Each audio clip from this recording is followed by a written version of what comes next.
Hi, I'm going to show you some super cool things that can be made from these Skinner blocks. They're blends that have been stacked up, and I show that process in another video. First, I'm going to show some leaves. I'm going to cut a square. Well, clean that edge up. Cut a square.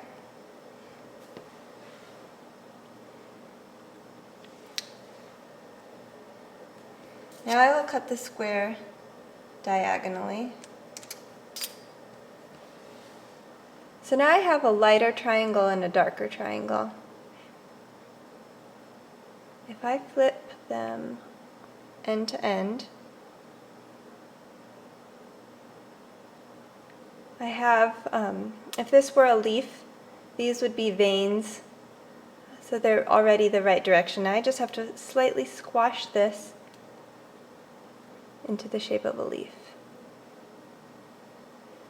Now what people are sometimes surprised to find out is it's quite easy to reduce a leaf shape. Keep squashing it. Just always consider the shape of the leaf.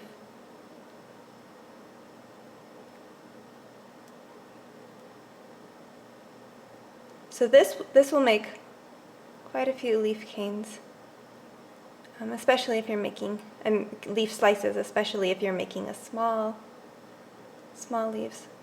Okay, let's see what this looks like all sliced up.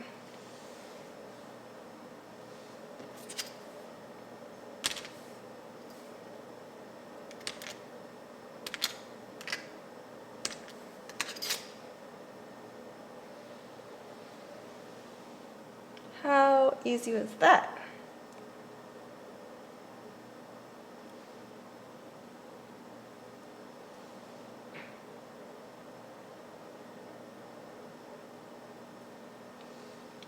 So those are made from wasabi, which I just think is a cool name for color. Wasabi, that was half of the Skinner blend. The other half of the Skinner blend was a mix between navy and green. It's primo, it's just green. I often like to use, let's see, this is Spanish olive and juniper. This makes, if you want more natural looking leaves, these are good. This makes this super bright. This wasabi, those are some bright colors, that's fun. But if you want them to be more neutral, you can use the other colors of green. So that's one form of leaf. We'll do the exact same thing with a new leaf. At least it starts the same. You have a square, cut the diagonal,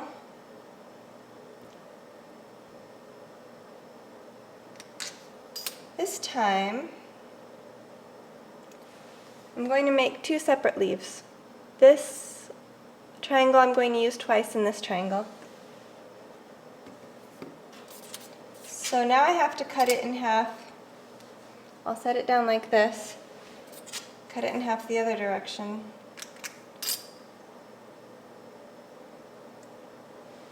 Such that I have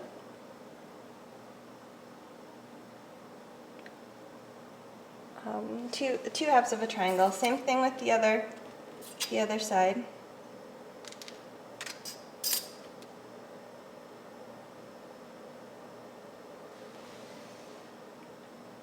I mean, imagine the things, if you were to make a geometric cane, you could do some pretty nifty things with these, but these are going to be leaves.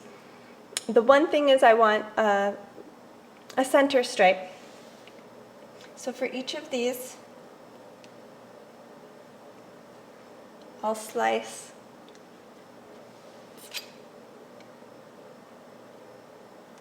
a very thin piece. I want a thinner piece than that, not quite thin. And since these are already, let's see, in half, I can use the same one for each. So for this one, the dark will be on the bottom.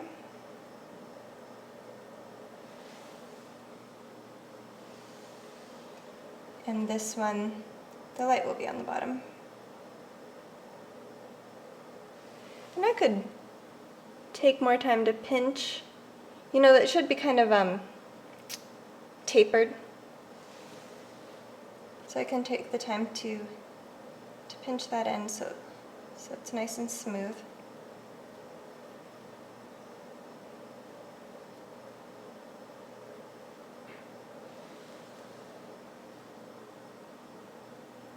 I will show pictures of these on my blog.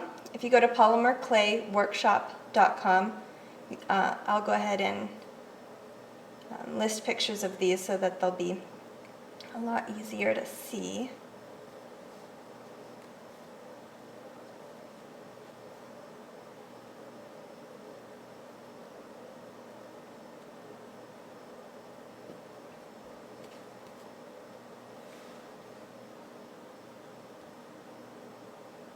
I don't want to bore you with the process of reducing the leaves, so I'll make a few clean slices and get on with some other fun stuff I want to show you.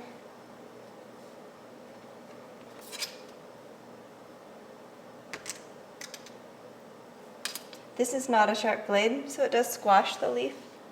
I just need to reform it slightly. I really like how these turned out.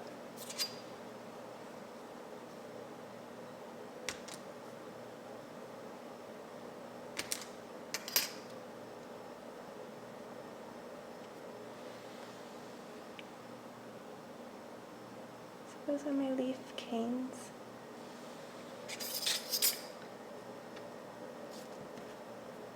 Let's see, next I'll show the same process on how to make it a flower petal.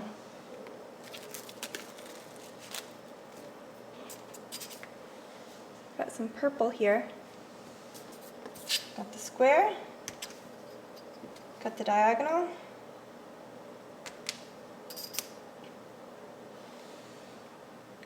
flip it, so you've got the awesome light and dark thing going on. This time, I'm going to really squash one side down so that I have a half circle. So the sides come down, the bottom gets flat, top is rounded off.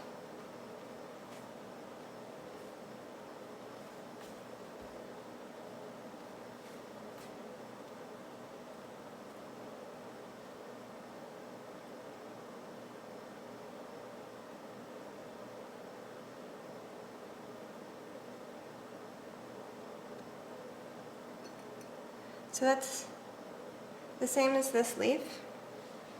The difference is I've flattened one side down because I'm going to double this. So when I cut this in half, it's going to make a beautiful flower petal. I'm going to have to decide which side I want to be the center. I can do it both ways. One side can be the center, and or yeah, it could be either way.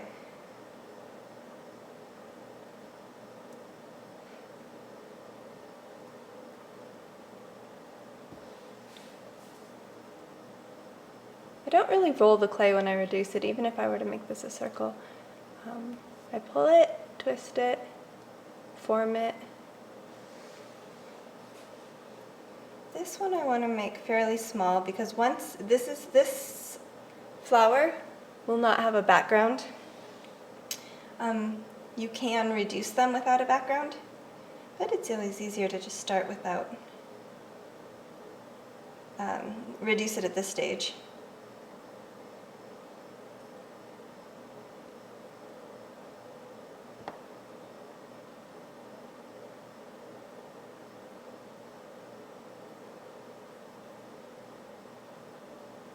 So I'll cut that into, I'll do it 5, I'll make 5 flower petals. Again, I'd be more careful. I would usually use a ruler I would also make these quite a bit longer, but this is all just for example. I forgot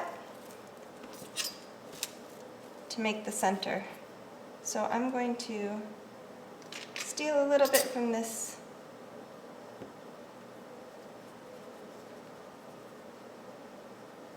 and roll out a little center. The center will be color changing. It'll end up, we'll see which is best, the bright one for the middle or the dark one. Okay, so I've decided I want the dark in the center.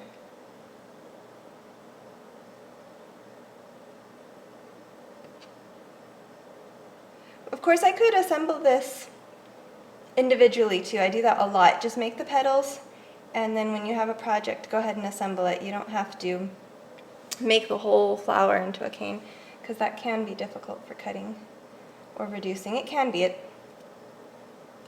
doesn't have to be. So when I reduce this, squash it together, twist. Again, I would usually have had a whole lot more to work with just for starters. See how this works. Again, you can see pictures of these individual creations on my blog.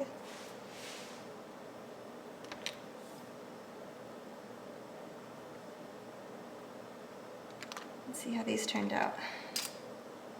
I think these are gorgeous. I love these.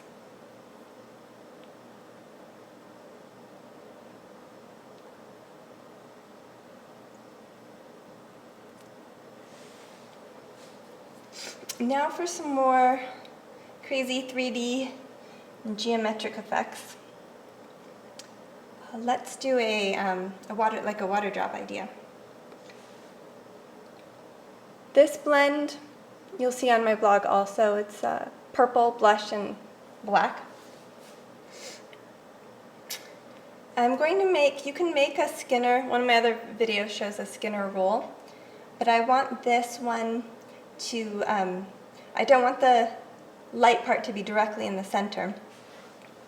So first thing I'm going to do is gather these ends together. Now I don't want the light and the dark folded together, so it's more of a, more like I'm pulling out the middle purple.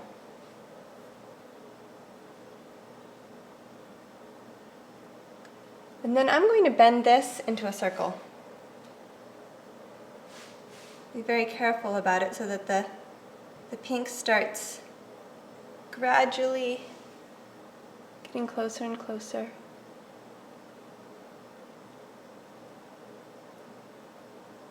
Now if I'd pinch this well, I definitely do want that dark purple almost to the end. It's kind of a preference if you're going to want that all the way covering or not. Slowly, if I do it slowly enough, it shouldn't be too obvious.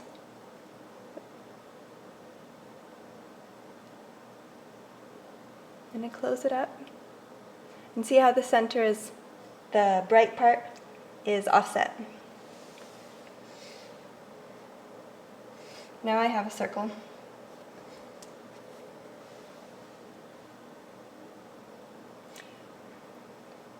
If you remember from drawing class, when you had to shade a sphere, there was the main light, and then there's a reflected. There's always a little reflected light. So now I'm going to make the reflected shine. I used, you could use white. I chose to use the purple. Add just a tiny bit of the purple to the white, a little bit cooler, just so that the white wasn't too bright. This can be quite thin. Layer that right on there. Got a little dot of light also to go next to it.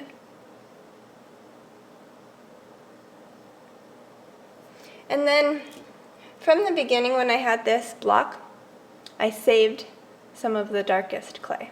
So remember to do that if you're going to make these. And now I want this wrapped so that it finishes off the circle.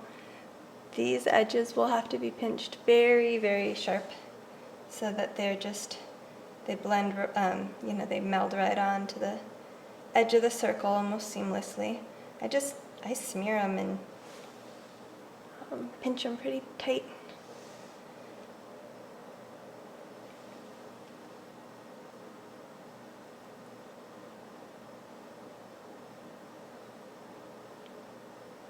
Turns out I had some extra, I'll chop that off.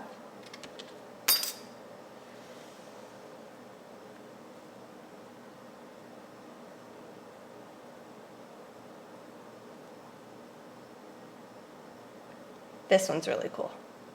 It's going to make a beautiful little balloon. Could be yeah, I guess that's what it would be, a balloon.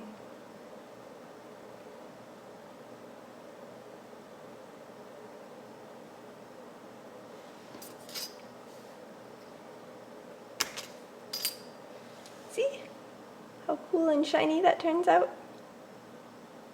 Okay, but my favorite thing is the way then that you can change this. I'll make the water drop.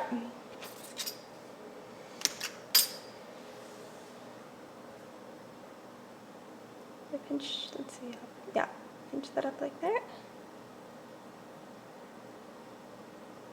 I have a little water drop. Let's see what a bunch of those look like.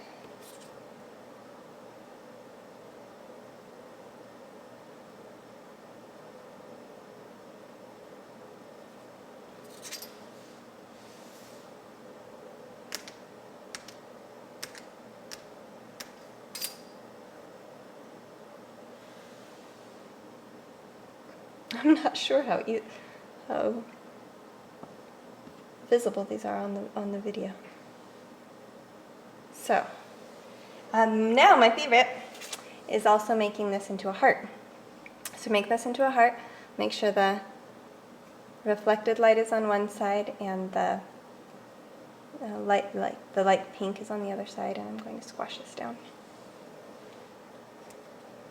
It's a little bit thinner in the center. I'm going to try to make it as even as possible.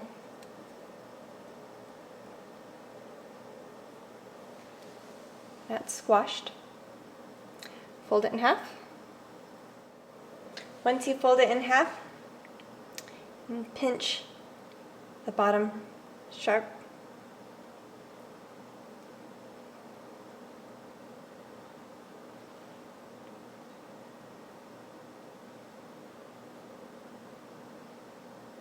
And when I slice it, it will make a heart.